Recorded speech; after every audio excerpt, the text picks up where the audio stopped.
Planes mid air లో గుద్దుకొని crash అయ్యాయి. ఏంటి నిజంగానా? నమ్మాలనిపించట్లేదు కదా, కానీ ఇది నిజం. అండ్ ఈ ఇన్సిడెంట్ లో ఒక సింగిల్ ప్లేన్ క్రాష్ అవ్వడం కాదు, 2 కార్స్ రోడ్ మీద ఆపోజిట్ డైరెక్షన్ లో వస్తూ గుద్దుకున్నట్టు 2 ప్లేన్స్ మిడ్ ఎయిర్ లో గుద్దుకొని క్రాష్ అయ్యాయి. 2 ఫ్లైట్స్, 2 అయితే మన ఇండియాకి సంబంధించినవి కాదు.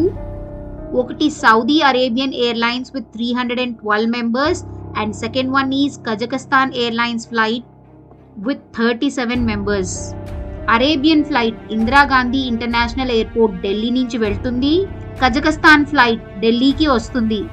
గాలిలోనే 2 విమానాలు ఢీకున్నాయి, ఎవ్వరూ ప్రాణాలతో బయటపడలేదు. ఈ 2 ప్లేన్స్ క్రాష్ కి రీజన్ ఏంటంటే ఎయిర్ ట్రాఫిక్ కంట్రోల్ ఇన్స్ట్రక్షన్స్ ఖచ్చితంగా అర్థం చేసుకోకపోవడం, లాంగ్వేజ్ ప్రాబ్లంతో మిస్కమ్యూనికేషన్ అవ్వడం, అండ్ మెయిన్గా ఆ